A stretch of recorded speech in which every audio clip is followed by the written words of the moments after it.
Hello students. जैसा कि मैंने आप सबको कल बताया कि आज मैं सामाजिक विज्ञान का कक्षा 10 का बैच प्रारंभ करने वाला हूं। सबसे पहले मेरी तरफ से आप सभी को विश्व हिंदी दिवस की हार्दिक शुभकामनाएं। आज मैं कक्षा 10 का सामाजिक विज्ञान का पेपर के बारे में, पैटर्न के बारे में आपको जानकारी देने जा रहा हूं। सबसे पहले मैं उन स्टूडेंट्स का कन्फ्यूज़न दूर कर दूं जो इस कन्फ्यूज़न में है कि हमारी 4 बुक्स चलती है तो उनका अलग अलग पेपर होगा। इनका अलग अलग पेपर नहीं होगा, सभी को मिला के एक ही पेपर होगा। और आज मैं आपको पेपर के बारे में जानकारी देने जा रहा हूँ। और ये भी आपको बताऊँगा कि आपके कितनी बुक्स है, कितने कितने नंबर्स की बुक्स चलती है, इसके बारे में कितने कितने क्वेश्चंस उसमें से आते हैं, कितने क्वेश्चन वस्तुनिष्ठ आते हैं, इस बारे में जानकारी दूंगा। तो कक्षा 10 हिंदी मीडियम के बच्चों के लिए ये बैच स्टार्ट किया है मैंने। आज का टॉपिक रहेगा पाठ्यक्रम के बारे में जानकारी। इसका मतलब हम आपको केवल पाठ्यक्रम के बारे में जानकारी देंगे आज की वीडियो में। सबसे पहले आपका पेपर पेपर आपका पूरा पेपर 80 नंबर का होता है। कंप्लीट नंबर आपके 80 नंबर होते हैं।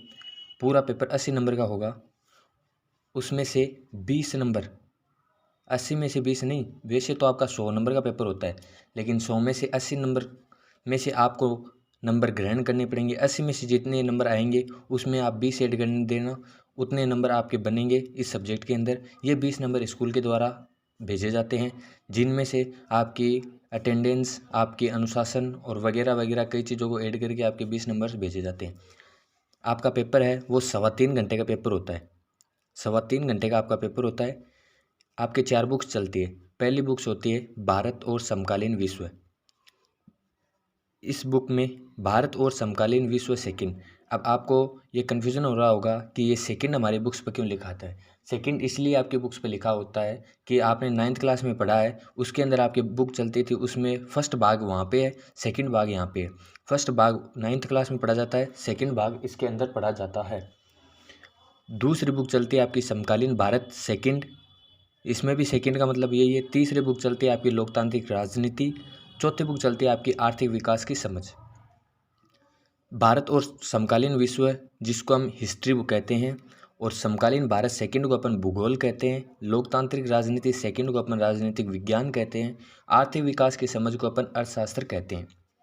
सबसे पहले भारत और समकालीन विश्व, ये बुक 20 नंबर की चलती है आपके। दूसरी बुक समकालीन भारत सेकंड भूगोल, ये भी 20 नंबर की है। तीसरी बुक लोकतांत्रिक राजनीति, ये भी 20 नंबर की है। आर्थिक विकास की समझ, ये भी 20 नंबर की है। टोटल मिला के होते हैं आपके 80 नंबर। और 20 नंबर हो गए आपके सेशनल मतलब स्कूल के द्वारा भेजे गए, तो टोटल आपका 100 नंबर का पेपर हो गया। अब सबसे पहले पासिंग मार्क्स की अपन बात करते हैं। अपन जब किसी बुक्स की शुरुआती करेंगे तो उसमें, जब अपन किसी बुक को स्टार्ट करेंगे तो उस बुक में अपन सबसे पहले उन स्टूडेंट्स को लेकर चलेंगे जो केवल पास होना चाहते हैं। और सबसे पहले अपन उतना ही कोर्स कंप्लीट करेंगे जिससे कि आप पास हो जाए। पास के लिए सबसे पहले आपको 13 नंबर चाहिए बोर्ड के पेपर में, जिससे आप पास हो जाए।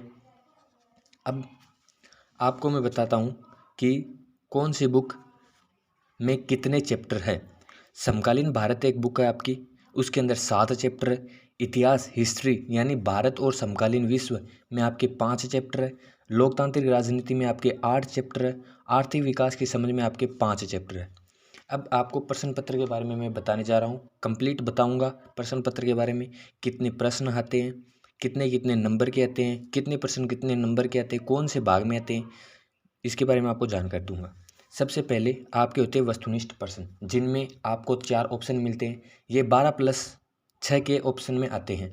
मतलब 12 में आपको ऑप्शन दिए जाएंगे, 6 में आपको रिक्त स्थान भी भरवा सकता है और कुछ भी करवा सकता है। मतलब आपको छोटे प्रश्न दिए जाएंगे। सीधी सी बात यह है। जो 1 नंबर वस्तुनिष्ठ प्रश्न आपके 18 प्रश्न आते हैं। प्रत्येक 1 नंबर का प्रश्न होता है। एक एक नंबर मिलके 18 नंबर हो जाते हैं। और सबसे ज़्यादा गलत होने के इन्हीं के चांस होते हैं। बड़े प्रश्नों में तो अपन फिर भी जोड़ के और अपना दिमाग का इस्तेमाल करके कर सकते हैं। फिर 2 नंबर पे प्रश्न आते हैं आपके अतिलघु उत्तरात्मक। ये भी छोटे प्रश्न है, लेकिन वस्तुनिष्ठ में आपको 4 ऑप्शन दिए जाते हैं। अतिलघु उत्तरात्मक में आपको ऑप्शन नहीं दिए जाते हैं। हालांकि अतिलघु उत्तरात्मक प्रश्न भी वस्तुनिष्ठ की तरह ही होते हैं, लेकिन इनमें आपको ऑप्शन नहीं दिए जाएंगे। ये प्रश्न आपके 12 प्रश्न आते हैं पेपर में। प्रत्येक 1 नंबर का ये प्रश्न ये होता है। तीसरे प्रश्न आते हैं आपके लघु उत्तरात्मक फर्स्ट, जिसमें आपको 30 से 40 वर्ड्स में आंसर देना होता है। ये प्रश्न आते हैं आपके 13 प्रश्न, प्रत्येक प्रश्न 2 नंबर का होता है। 13 प्रश्न के हो गए 26 नंबर, 12 प्रश्न इनके, 12 नंबर इनके हो गए, 18 नंबर इनके हो गए। ठीक है, 18 नंबर हो गए इनके, और 12 एकम 12, और 26 नंबर हो गए इनके। ठीक है, इसके बाद आते हैं लघुत्तरात्मक सेकंड। इसमें आपको 50 से 60 वर्डों में आंसर देना होता है। लेकिन इसके अंदर आपको अगर थोड़ा भी पता है ना किसी डेट के बारे में या किसी व्यक्ति के बारे में भी, तो आप उसके इर्द गिर्द बातों को लिख कर भी इस क्वेश्चन को कर सकते हैं। इसमें आपके क्वेश्चन आते हैं 4, और प्रत्येक क्वेश्चन 3 नंबर का होता है।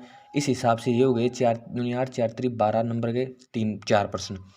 अब बात आती है निबंधात्मक। ये थोड़े बड़े प्रश्न होते हैं। इनमें आपको 3 प्रश्न आते हैं निबंधात्मक। 3 प्रश्न आपके निबंधात्मक आएंगे, जिनमें से 4 नंबर का प्रत्येक प्रश्न होगा, जिससे 4 दूनी 8, 4 3 12 नंबर के ये हो गए। टोटल मिला के आपके होंगे 80 नंबर। अब 80 नंबर में से आपको पास होने के लिए नंबर चाहिए 13 नंबर। 13 नंबर आपको पास होने के लिए चाहिए। अब आज के लिए अपन इतना ही पढ़ेंगे। कल मैं आपको कल पेपर दिखाऊंगा, वो भी सामाजिक विज्ञान का मॉडल पेपर, जिसको सरकार ने मान्यता दी है। फिर इन 4 बुक्स में से कौन सी बुक स्टार्ट करनी है आप ये बताओगे।